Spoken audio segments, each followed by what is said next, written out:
Bonsoir tout le monde, heureux de vous retrouver. Dans la capsule de ce soir, nous allons aborder, toujours dans la partie SVT, un exercice abordant la partie restitution des connaissances.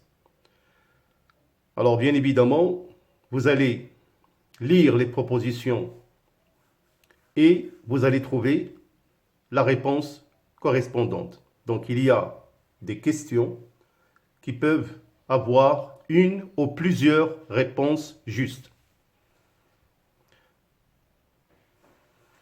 Alors pour la première proposition, trouver la réponse ou les réponses justes. Les gènes indépendants, petit a, sont indifféremment situés sur des paires différentes de chromosomes sur la même paire, petit b, sont ainsi nommés car on les trouve jamais ensemble dans un même gamète, petit c, peuvent être échangés par crossing over, petit d, sont recombinés par le mécanisme de brassage interchromosomique. Alors c'est à vous de choisir.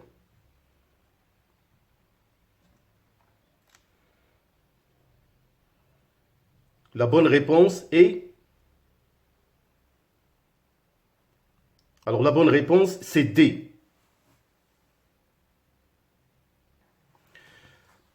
Alors préposition 2.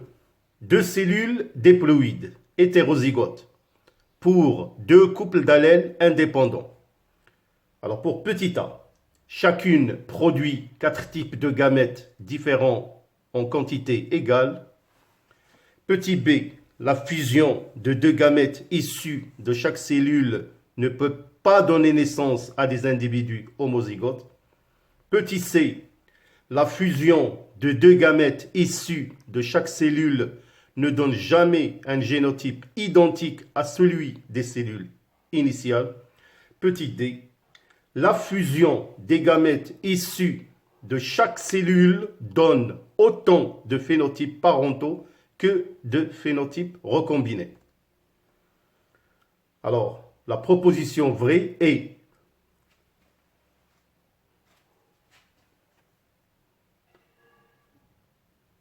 la proposition vraie, donc, est petit a. La troisième proposition. Deux gènes liés, petit a, sont des gènes allèles localisés sur le même chromosome. Petit b, sont des gènes allèles localisés sur des chromosomes différents. Petit c, peuvent donner des chromatides recombinés lors de la première division de la méiose. Petit d, sont d'autant plus facilement disjoints par un crossing over qu'ils sont situés sur des loci ou des locus éloignés. Alors, la réponse ou les réponses justes sont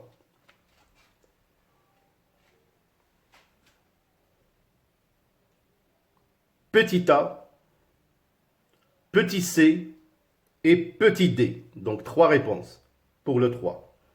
A, C, D. Préposition 4. Le test cross. Petit a, son résultat précise le génotype de l'individu qui a le phénotype dominant. Petit b, son résultat nous renseigne sur l'indépendance ou la dépendance des gènes. Petit c donne toujours une descendance qui a les mêmes propositions phénotypiques. Petit d consiste à croiser deux individus de génotype inconnu.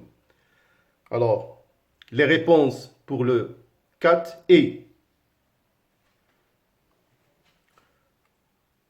vous avez 2 réponses justes. Pour le 4, donc, c'est petit a et petit b. Pour la cinquième préposition, le brassage intrachromosomique. Petit a, s'opère entre chromosomes homologues appariés en prophase 1. Petit b, sans mécanisme, change d'une méiose à une autre. Petit c, engendre des chromatides différentes de point de vue combinaison allélique.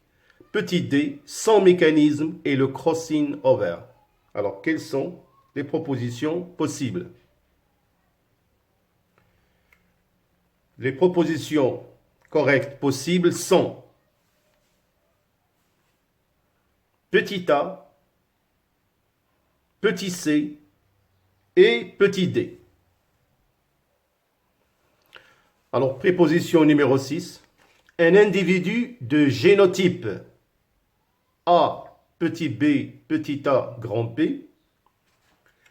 La représentation de ces chromosomes en prophase 1 est petit a peut être issu d'un croisement entre deux parents de génotype A petit b et A petit a grand B petit a grand B. B peut être issu d'un croisement entre deux parents de génotype grand A grand B petit B et petit a petit b petit b. C peut produire 4 types de gamètes. D peut produire 2 types de gamètes. Alors les réponses correctes pour la préposition C sont petit a, petit c et petit d. Préposition numéro 7.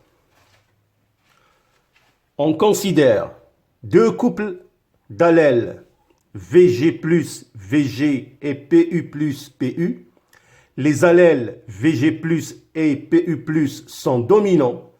Le résultat du croisement entre deux drosophiles femelles de phénotype VG plus PU2 plus et un mâle de phénotype VG PU a donné 50% d'individus de phénotype VG plus PU et 50% d'individus de phénotype VG PU du plus. On peut déduire que petit a, les deux couples d'allèles sont indépendants, les deux couples d'allèles sont liés, il y a eu un brassage chez la femelle lors de la formation des gamètes. Petit d, la femelle a produit avec une équiprobabilité de gamètes différentes. Alors, la réponse ou les réponses justes pour la préposition 7 sont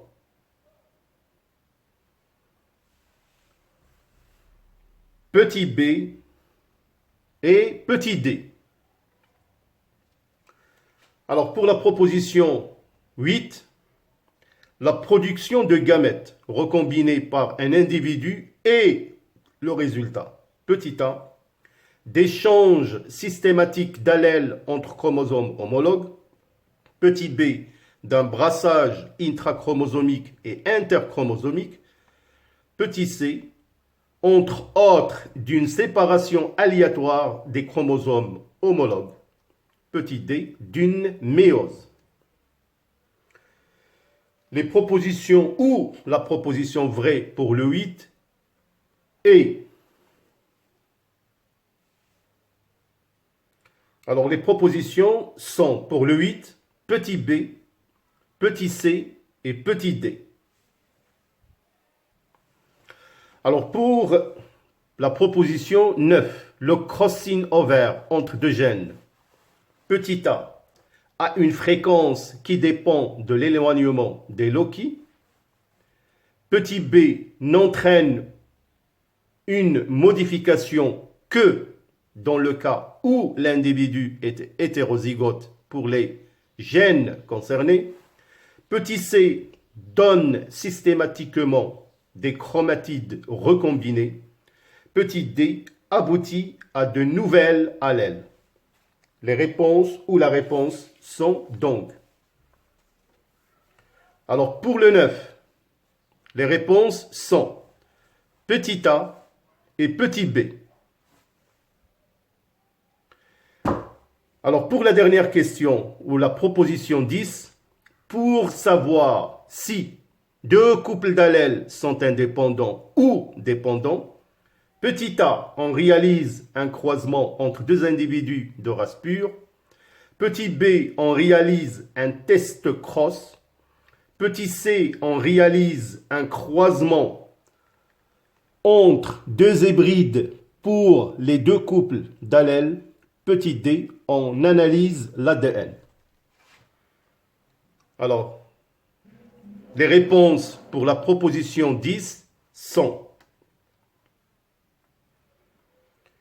Alors, on a deux propositions qui sont vraies, qui sont petit b et petit c.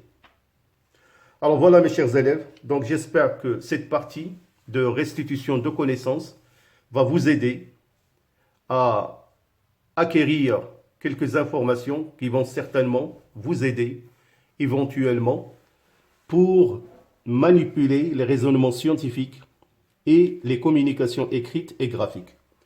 Alors je vous souhaite toujours une bonne continuation. Portez-vous bien, bonne soirée et à bientôt.